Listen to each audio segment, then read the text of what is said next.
severe weather is moving through parts of the east, specifically the northeast and mid-Atlantic states. We've got hot weather continuing from Mississippi to Arizona. We have a few other things going on. We might even sneak a peek at the 4th of July, and that's all coming right up here on the Joe and Joe Weather Show tonight, which is brought to you by Omni True Value Hardware at 1226 North Wellwood Avenue in West Babylon, New York, and Southwest Suffolk County on Long Island, serving the entire New York, New Jersey, Connecticut, tri-state area. Get your truck over there, whether you're a professional or you're a do-it-yourselfer, to get topsoil, sand, mulch, and anything else you need hardware-wise. 631-756-1125 for the best prices in town. The website is OmniTrueValue.com. And Tempest by WeatherFlow. Get the revolutionary Tempest weather system and join the fastest growing observing weather network on the planet. The link is pinned to the top of the chat board. It's also on the descriptor to this video. And they also have other weather gadgets and gizmos and the latest in smart weather fashion. Use the coupon code Joe and Joe Weather Show, and Joe Rayo, what will they get? I'll knock on your door personally to tell you that you have gotten 10% off. And that's a good thing. Correct. Yes. So let's get this. Hold on a second. There we go. Let me get you back on the screen here. Well, it's been a wild and woolly day here at Rancho Rayo. All right, hang on a second, Joe, because we're having that same issue I was having yesterday with Zoom when the share is turned on. Is your share turned on or off? No, I haven't started sharing anything yet. All right, so let's see what happens when I do this. All right, for some reason. There. I see something. I see a smoke map. Yeah, well, and you'll see me, but we can't see you. So rather than look at me, why don't you go ahead and see if you could start sharing the radars, because we do have a busy night of severe weather going on in parts of the Northeast and mid-Atlantic states. Well, why don't I then? Shall we? Let's start. Yes, surely. So here we are with the radar taken from Upton, New York, the National Weather Service forecast office out in eastern Long Island. They're not. Go out and go back in again. Go out. Right. Maybe. Go back in. And now go back in. Does that work? Nope. Oh, this is lovely, isn't it? I see what you're. On my screen, you are screen sharing, so I'm. All right, hold on. I can see it here on my screen. For some reason, it's not getting picked up by my software. So let's get this. Let's see if I can fix this. Just a second. Hold on, folks. Bear with me here. You know, these technical difficulties. Let's see. Is it that? There we go. Gotcha. Okay. Go ahead. It's a little fuzzy for some reason. You want me to unshare and come back again, or? Yeah, let's try that again. Go ahead. One more time. Out.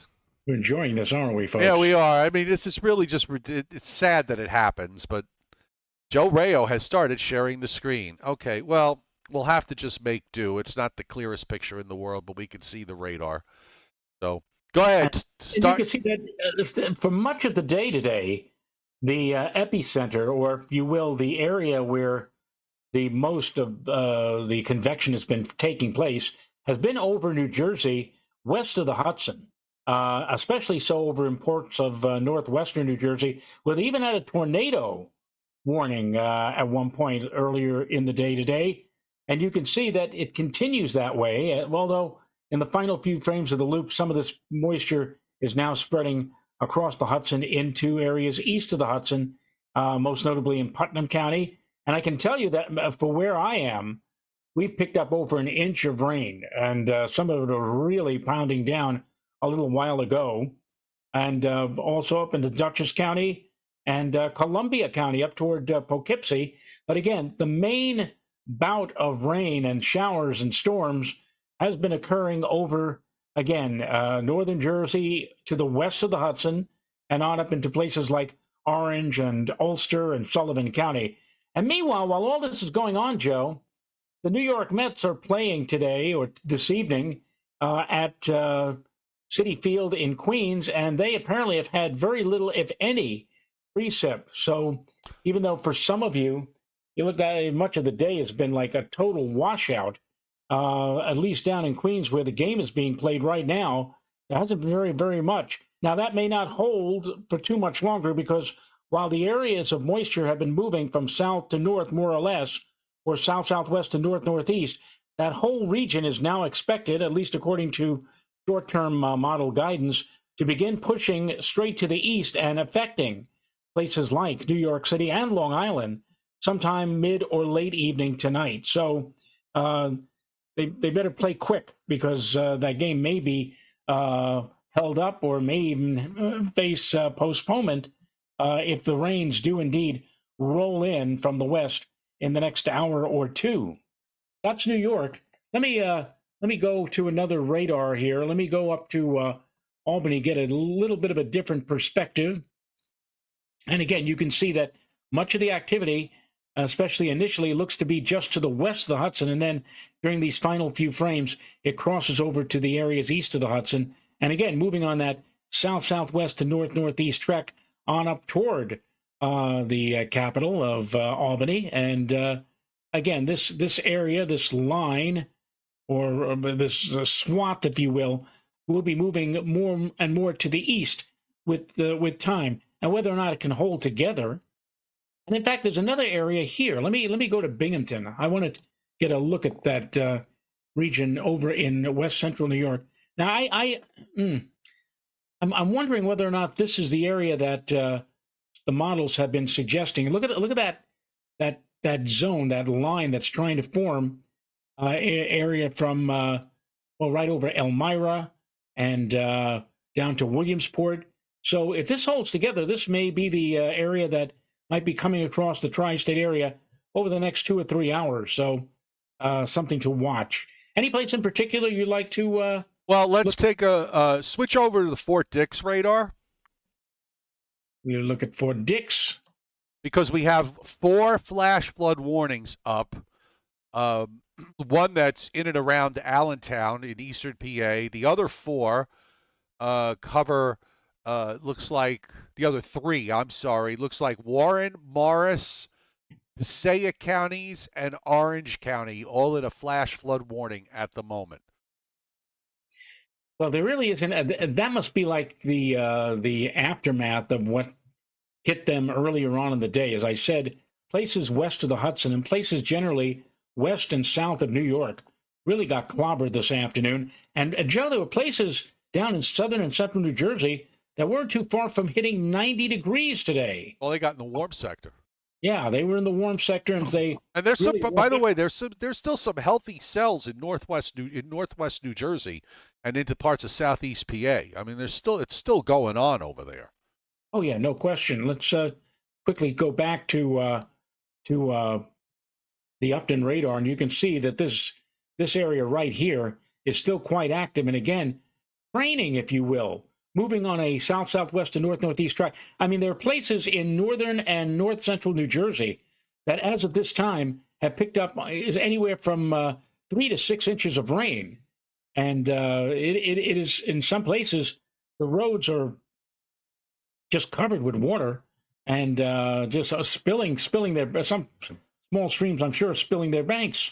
Yes, all of this coming within the span of only an hour or two, and that shows you the potency and how moist the atmosphere is tonight.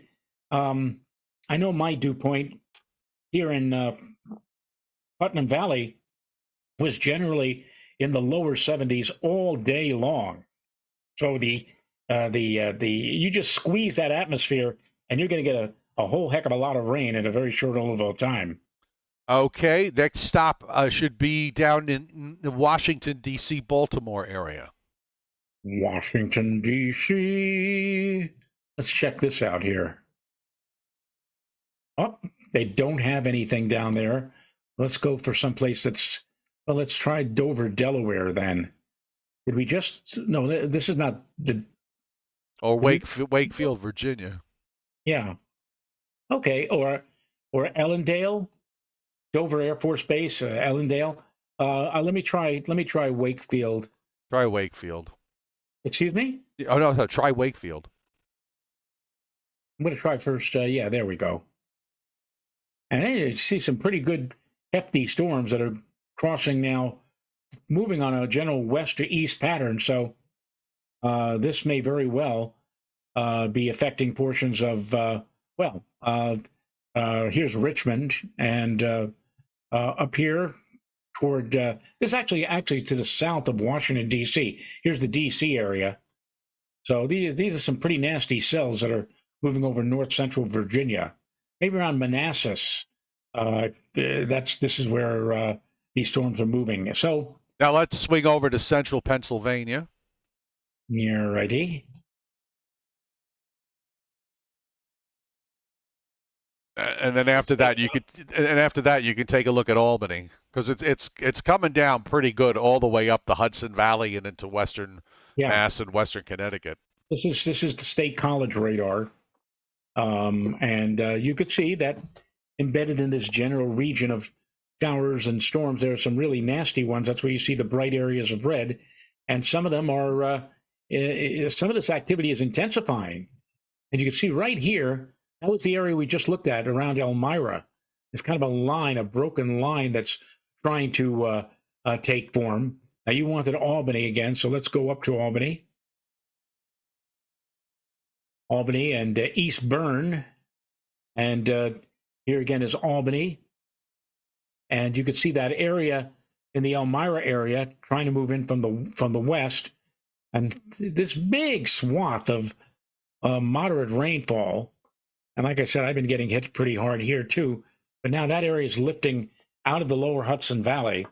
But again, this area should be coming east over the next few hours. Then there's another area, maybe that'll be arriving here toward midnight, if it holds together. All right. You could unshare, and let's hope we don't lose your wonderful face. No, you're there. Good, perfect. I think I solved the issue. All right, I want to go to the wide radar view, and we're going to take a look at that and see what's going on further west and further south. We do have a bunch of severe thunderstorm warnings in that patch of thunderstorms moving across central Virginia. Looks like about 4 or 5 of them. A couple of them just come and go. We also have a cluster in North Carolina near, not quite too far from Raleigh-Durham, where we're seeing a few severe thunderstorm warnings there, and then there's an isolated one down near the South Carolina state line. Also, you see the rotation here, the very broad rotation from Michigan. If you just follow the movement of the echoes in Michigan, they move from north to south. In Ohio, they're moving west to east. And in New York State and in western New England, they're moving south, southwest, north, northeast. So that's the upper low that's spinning away and not really making a whole lot of progress. And each one of these, it lines up really well here. If you take a look, we often talk about this as being sort of bicycle spokes rotating around, and I mean this is kind of how it's working.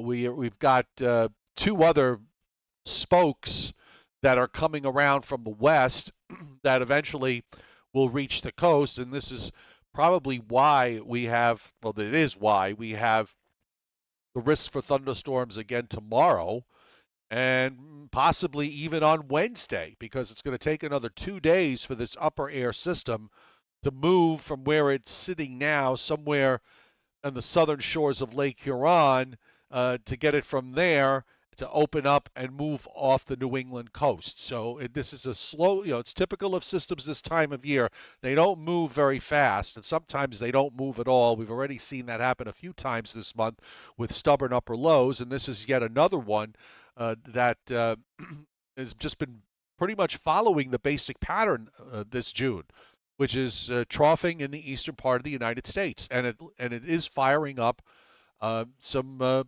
rather wicked weather in some places. Yeah, and I agree in the fact that it looks like we're going to be in line for at least some sort of shower and storm activity, not continuous, but probably right on through Wednesday. And then actually, Joe, I think on Thursday and most, if not all, of Friday, we should find ourselves with a spell of dry weather. We should see the showers let up a bit.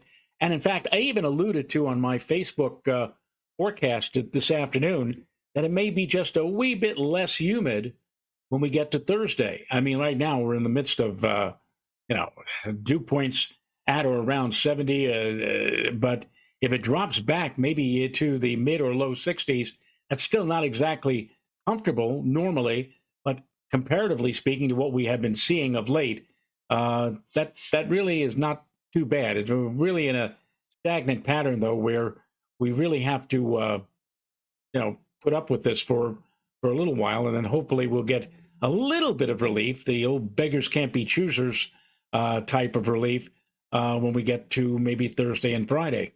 Yeah, I pulled up. This is the 21Z surface map. So 5 o'clock this afternoon, what is when it was analyzed. There's a surface low sitting in southeastern Michigan, not too far from Detroit, right over here. And of course, you see the cold front that swings out of that and runs through central PA. But more importantly, is this warm front that they have analyzed that snakes through eastern Pennsylvania, northern New Jersey, to just northwest of New York City, to just about to your house, Joe, into northwest Connecticut, and then cutting Massachusetts in half. So you're getting a lot of, you're getting this very, very warm tropical southerly flow that's coming up. You jump to the other side of the warm front in upstate New York, and temperatures right now. Now some of this is because it's been rain cooled. But we've got temperature. You go far enough north, the rain hasn't gotten there. It's in the middle to upper 70s there. Dew points in the 60s. On the other side of the warm front, as you said, it got to near 90 in a few spots in the southern half of New Jersey. It's mostly middle and upper 80s, all the way down into Virginia and North Carolina, with dew points in the upper 60s to around 70. Throw that and then throw that in and combine it with this upper trough and these short waves that are rotating around. I mean, you have this was a good set. This was a solid setup for severe weather in the Northeast and in the Mid-Atlantic states. And actually, as it turned out, in terms of what we're seeing on the radar, and I'm not passing judgment here, but we go to the Storm Prediction Center. Still have, by the way, 1, 2, 3, 4 severe thunderstorm watches that are still in effect, and it looks like they just added a fifth one in southeastern Virginia, which was left out. It's kind of smallish, but it's there. Yeah, there it goes. So there's a fifth severe thunderstorm watch that just went up for the Delmarva Peninsula and southeastern Virginia, along with the coastal waters. It's funny because you're looking at all the storms that are going on now with the severe thunderstorm watch going as far north as it has. The enhanced area of severe weather was a bit further to the south. Now, that could be reflecting, by the way, what's coming, because in the southern part of this, these storms are just starting to fire up. So you probably can expect that line that's those cells that you saw in Virginia and down in North Carolina to start expanding a bit. And I think this is why SPC's got the watches where they have them. Yeah, and just backing up a couple of minutes to what I was talking about being a little less humid for Thursday. If on the upper level of the 500 millibar maps, the winds for the tri-state area are coming out of a southerly to southwesterly direction, drawing in or bringing up that rather humid airflow. And it's not until, let's say, late on Wednesday or Wednesday evening that this trough, this upper level trough, initially it's a closed low, but then it evolves into an upper level trough or shortwave, moves over the tri-state area. And then from late Wednesday night and early Thursday morning, the upper level winds now turn out of a northwest direction. In fact, the flow early Thursday morning is generally coming from Minnesota and the Dakotas.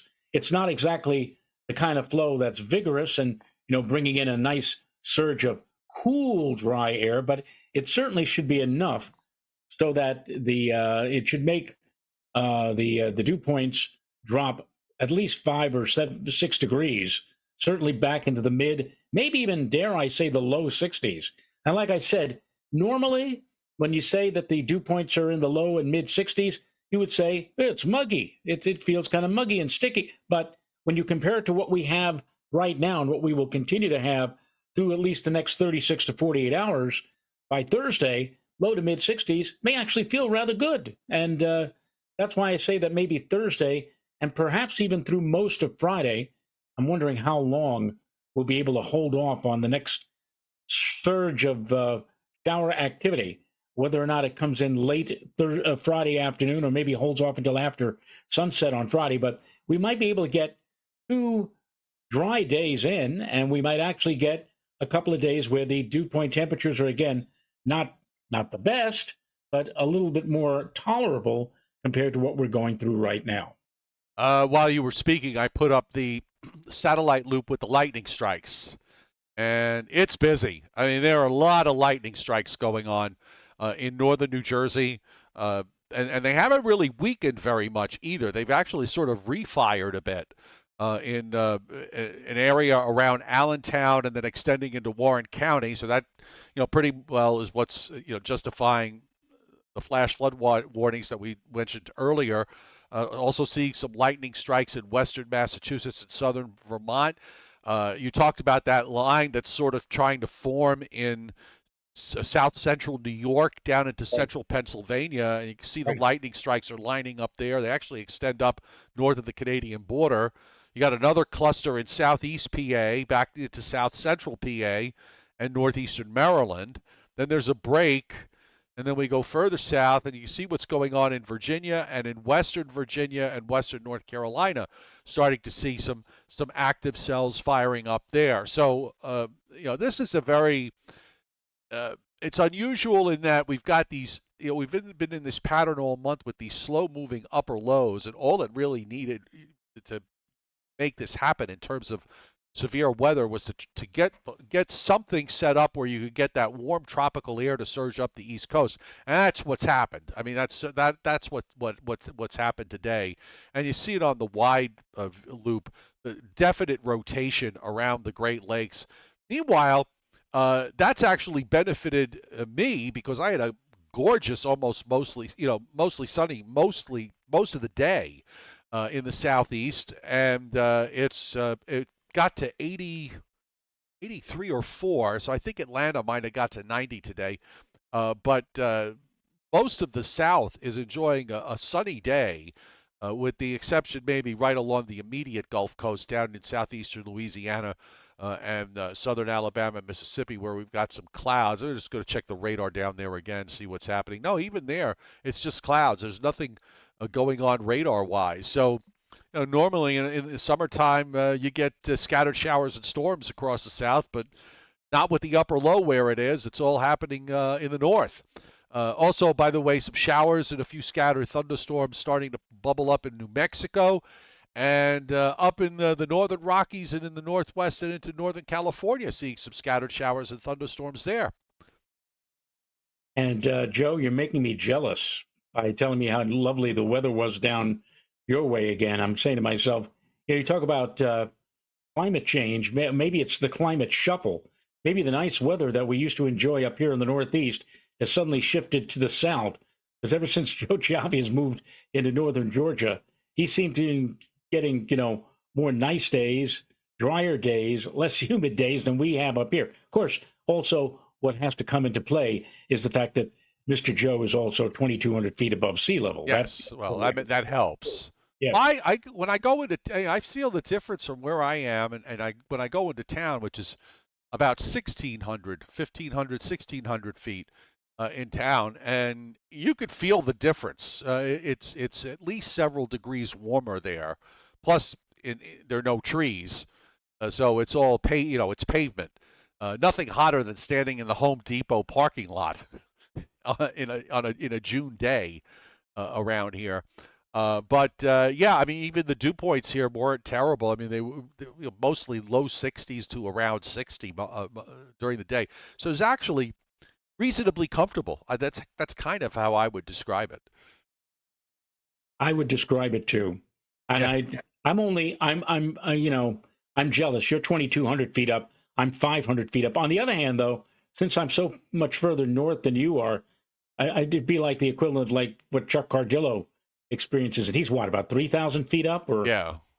so, I mean, in the wintertime, in fact, I had a snowstorm on March 14th, if you remember, where, there were places down near sea level that had hardly anything. I mean, I was at places that were saying, well, I had a little bit of snow, I had a couple of flakes, I did nothing. But me at 500 feet, it stuck to the degree of about 11 inches. And places that were higher up than I was got even more. So sometimes elevation can, if you're into snow, can work with you, or if you don't like snow, work against you. So, Now but you we do are have. down Oh God, I'm sorry, Joe. Finish where up. you are, down where you are.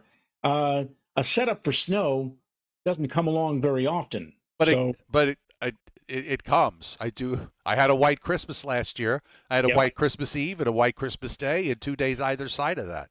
yeah, Snowed like 5 days in a row and didn't get above 20 for right. for most of those, and also got below zero. Storm prediction center for tomorrow, because we are still going to set up for a bit of risk. Now they had it further north, and then they seem to have cut it back today. I didn't get a chance to read if they gave any reason why, but they have a marginal risk from, say, Route 78 in New Jersey southward, southeast PA, the Delmarva Peninsula, eastern Virginia, eastern North Carolina. I tend to think that maybe it might be a little bit more than that. So we'll see what they do with this tomorrow morning. But just my suspicion that we may see this area get expanded. I don't know that they'll go anything beyond a marginal risk, because you got to ask yourself, you're not going to have the warm sector set up like you had today, but on the other hand, you do have the upper trough with the unstable air. So there's going to be a little bit of give and take tomorrow. So I'm thinking maybe fewer um, severe thunderstorms that'll pop up, but there might be downpours and thunderstorms around nonetheless. Slight risk across the Oklahoma Panhandle and northern Oklahoma, southern Kansas. Marginal risk around that. Marginal risk from Nebraska to the and northward. That's the one spot that's got tornado risk. Small area of 2%. And then we move to day 3, which is Wednesday into Thursday, and you'll see we still have general thunderstorms being indicated for the Northeast and for the coastal Mid-Atlantic down to North Carolina. Marginal risk in Iowa, southern Minnesota, and the eastern parts of South Dakota and Nebraska. Also, western Nebraska, southwest South Dakota, and eastern Wyoming. And I doubt that they have anything in the 4 to 8 day time frame. I didn't notice anything. Predictability too low, too low, too low, too low. So predictability too low each day, which kind of means there probably will be some severe weather somewhere, but we don't have enough confidence to pick an area yet or areas yet. So, and rainfall on top of whatever's fallen the next 7 days. Uh, Northern New Jersey, northeastern PA in a 2.5 inch plus area. I think tonight's bearing that out to a large degree. And you also have half an inch down near the coast. The amounts start increasing inland. Also, northern New England, 2 to 3.5 inches being indicated across Vermont and New Hampshire. The middle and South Atlantic, it's 3/4 of an inch to 1.5 inches with some pockets of 2+. The Central Plains into the northern Rockies, ½ inch to 1.5 inches in some areas, and nothing much going on in the Southwest. So let's get we'll get the GFS up. I love how the GFS looks today on this map for this evening, Joe. It's like the echoes, and you see the isobars and where the low is. It's just like this giant pinwheel going around. Yeah, it does. Or maybe not necessarily a pinwheel. Remember when you were a kid, you'd go to like a carnival or whatever, and they'd sell those sticks with those Yeah, plastic, yeah. Those plastic things that used to spin around. I remember. Yeah. All right. Well. Oh, good God. Well, here's the trough, and there's the upper low, and you see it there over Michigan this morning.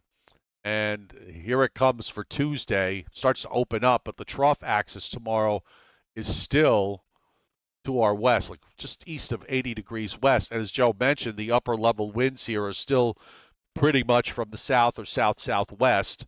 You got to get that trough axis to go by so you can get into the northwest winds behind it, which would be nice. Big ridge continues, centered right over Texas. So the extreme heat from Mississippi westward into southeastern Arizona continues, and we'll see what the models do with that upper high. Do the models break it down? Well, not really. They kind of shifted a little bit further east. The trough in the east on Wednesday is finally on the coast by Wednesday evening, and the upper high now moves over to Arkansas, Louisiana, and let's see, it sort of flattens out a bit, which is good. Uh, that's at least some potential good news to get the extreme heat that's been going on there out of the way. Meanwhile, in the east, one trough goes. We get a break, as Joe said, Thursday and Friday in the northeast and northern mid-Atlantic states, and then more troughing comes into the east over the weekend. But this one is not as deep or as developed as the upper low that we have now. So it moves along, and then we get into a nice little northwest flow for Monday and Tuesday of next week. Next Tuesday being the 4th of July. I was looking at some of the models, Joe. I mean, I'm kind of optimistic that Monday and Tuesday of next week are going to be two fairly decent days with no rain to worry about. Now, is this weekend coming up considered to be a holiday weekend? No. No? Not technically, no, but as I've been saying for days, there are those out there that are going to make this a 9-day weekend. So, because, it's Tuesday, so naturally you're going to take Monday off, right? Right. So you'll be off Saturday, Sunday, Monday. Well, let's even back up first. So you take off Friday because Friday's getaway day. So you got Saturday and Sunday. You take off Monday because Tuesday's the 4th of July. So now you're off through Tuesday. Then of course you barbecued and partied like crazy on the 4th of July. So you can't go back to work on Wednesday. So you take Wednesday off to recover from Monday and Tuesday. And then you realize that there's only 2 days left in the week, so why bother to go to work? So you take Thursday and Friday off and Saturday and Sunday, and you come back on the 10th.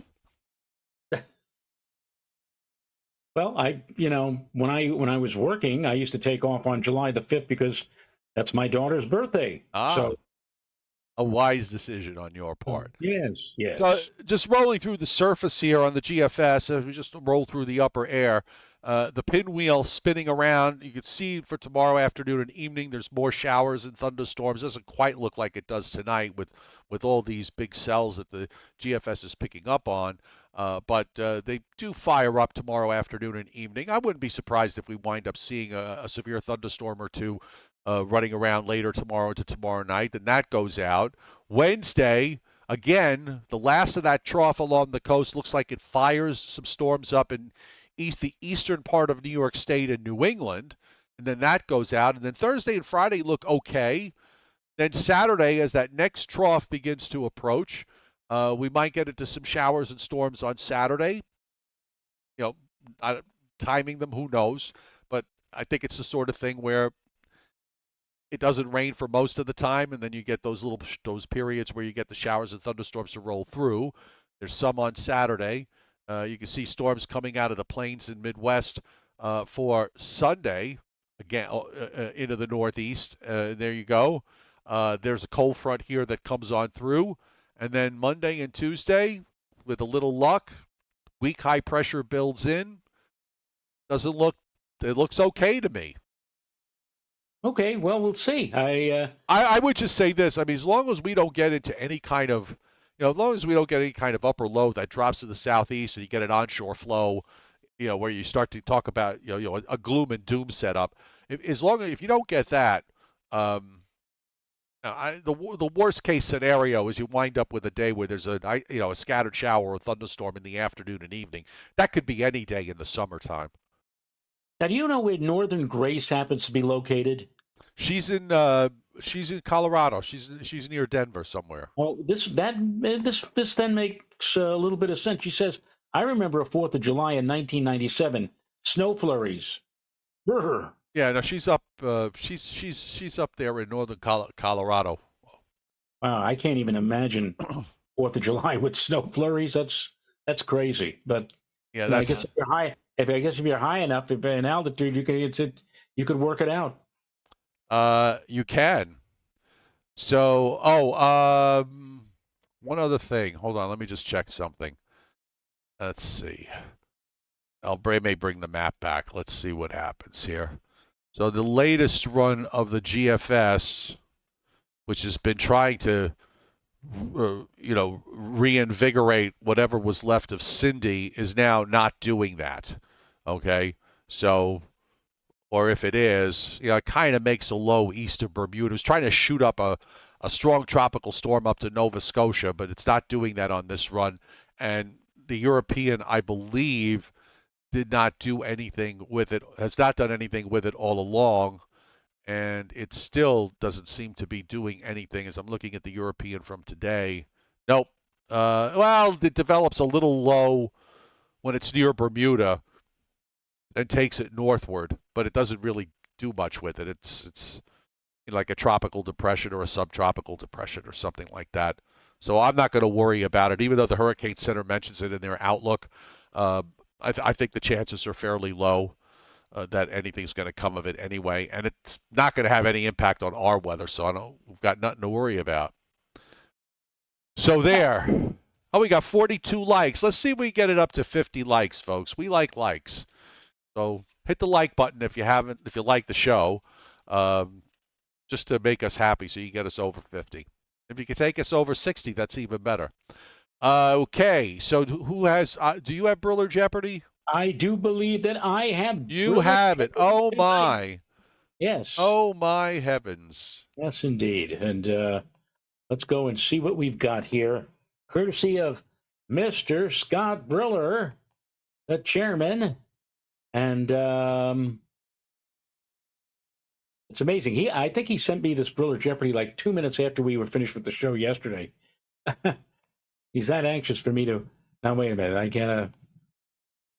I have to. Hang on. Yeah. We're hanging on with bated breath. Bated breath. Yes, I know. Well, we got to 63 likes. Okay. So here we go. Let's take it higher. Take it higher, higher. Okay, go ahead. Okay, the highest temperature ever in each of the 5 states, which I'm about to reveal to you. And we will start with Hawaii. What is the hottest temperature or the highest temperature ever recorded in the state of Hawaii, Joe?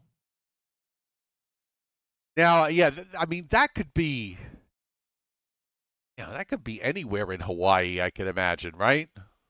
Are we talking about Honolulu? We don't know. So I'll take a wild guess and say 95.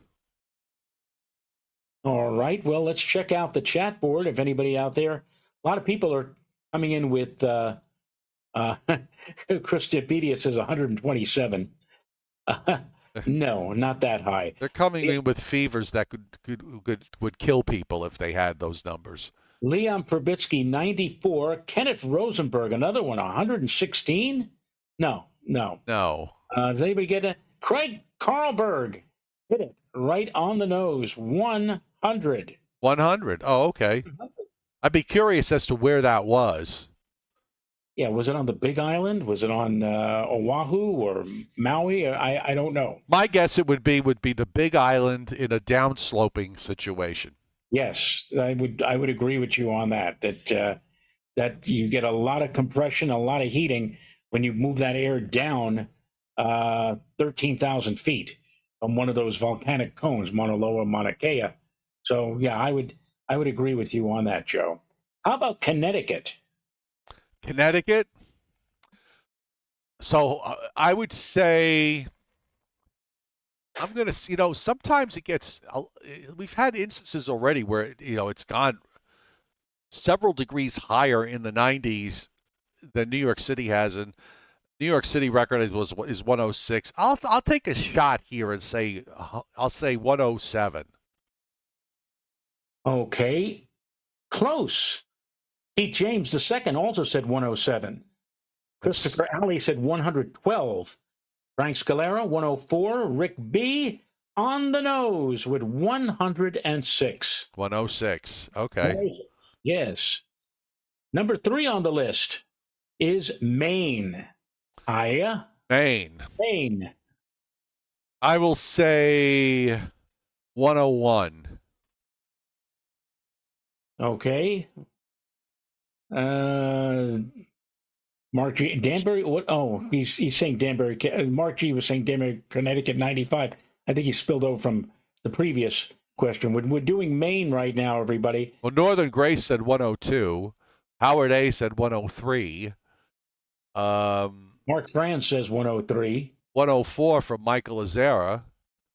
Chuck Cardillo, 102. But Steve LaPointe hit it on the nose with 100. Believe it or not, 105 degrees. 105. Okay. Amazing that you get that warm or that hot up in Maine, but it did.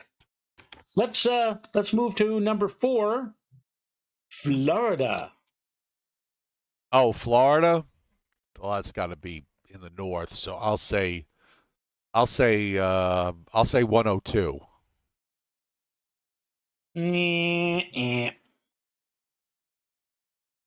Now I'm not sure. Christiapedia said 127.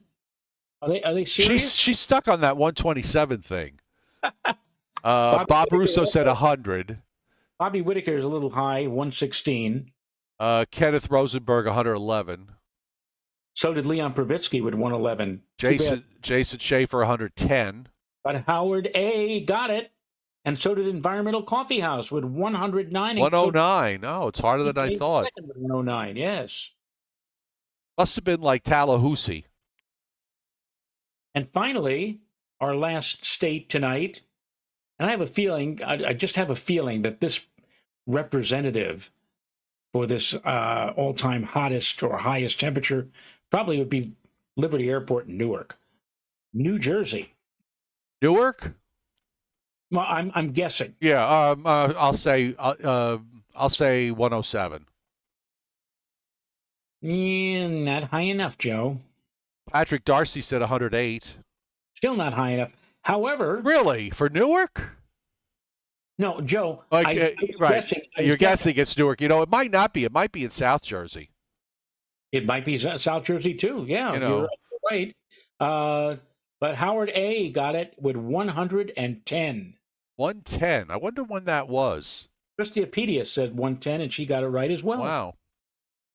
Well, that's interesting. We learned so many new things here on the Joe and Joe Weather Show, which is on Monday through Thursdays at 7:35 p.m. and Sundays at 11 a.m. Fridays and Saturdays we're off unless there's an apocalypse, and we don't plan to have an apocalypse this week, so we will be off on Fridays and Saturdays, Friday and Saturday.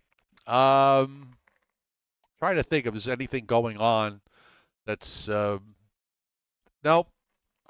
I didn't really have an eventful day. I did some yard work this morning. I worked with my weed whacker and whacked some weeds and cleaned up another flower bed area, but that was really the extent of my excitement. By the way, I don't know if a few people saw it, maybe not everybody did. A few of you have asked me to put up pictures of the landscaping that I've done. So yesterday I cut a video. If you go into the video library on the channel from yesterday, you'll see that there's a short, it's like a minute and 20 seconds of the landscaping that I did. So go ahead and take a look. Okay. So there. Yes, Environmental Coffee House apparently saw it and said, Joe, your landscaping is gorgeous. Thank you. Thank you. I'm trying I'm trying. The tough part here is, so I decided I'm going to pick up stones from to use as borders for the flower bed, because I used some rumblestone blocks to make the flower bed at the top of my driveway. But for the rest of it, I'm just getting, finding big stones all over the place. And usually the way it works is when you're looking for stones, you'll find nothing but firewood. And if you were looking for firewood, you would find nothing but stone. So I'm having a bit of a difficult time, but I'm getting more and more successful every day. And there's a local river that I pass by, and I've been taking stones from there. And by the time I'm done, Joe, I'll probably have that river completely rerouted. So that's how many stones I need. But I'm getting there a little bit at a time, a little bit every day, making progress. So that's it. So shall we say good night? Who could change the course of mighty rivers? And steel in his bare hands. And who disguises Clark Kent, mild-mannered reporter for a great metropolitan newspaper, fights the never-ending battle for truth, justice, and the American way. Oh, yes. And and all our Superman episodes are brought to you by Tempest by WeatherFlow. Get the revolutionary Tempest weather system and join the fastest growing observing weather network on the planet. The referral link is pinned at the top of the chat board. It's also on the descriptor to this video. Use the coupon code Joe and Joe Weather Show, because if you do, you get 10 mints in one. No, 10% off. 10% off. And Omni True Value Hardware at 1226 North Wellwood Avenue in West Babylon, New York. Start thinking about, as we get deeper into hurricane season, might need a new generator, you might need batteries, you might need flashlights, all those things. Probably a good time to do it now when there's nothing going on. 631-756-1125 is the phone number there, 1226 North Wellwood Avenue in West Babylon, New York, and the website is OmniTrueValue.com. And we want to thank, once again, I don't know if we did thank him initially, but I'll thank him right now, Brendan Doherty, for hitting Super Chats tonight. Thank you very much. And Leon Probitsky also hit Super Chat Leon tonight. hit it? Yes, he did. Now, there's sometimes I can't always, must have happened while I was watching something. Yeah, wait a minute, Brendan Doherty. I'm going back. Oh, I guess he hit it earlier because I don't see it. Yeah, I just saw it. It's there. I always look for Leon's wonderful icons that, like a dog jumping up and down or something, or yeah, today's where was it? I think now it's disappeared off my screen too. But yeah, he did have his usual icon. I just didn't happen to see what it was. Okay, very good. Okie doke. So everybody, thanks for being here tonight, and we'll see you tomorrow night at 7:35. Well, you never told me what you thought of my last year. My wife and daughter went to Disney World and got me a T-shirt. You want to see what the T-shirt looks like? Yeah. Oh, grumpy for life. Yes. Well, I don't. You're not. You're more. I wouldn't say you're grumpy. You're just a curmudgeon. You haven't been around me when I first get up in the morning sometimes. Oh, all right. Well, no, and I don't plan to be anytime soon. So all right. On that note, we say good night and good luck. Yes. We'll see you tomorrow. Night, everybody. Bye.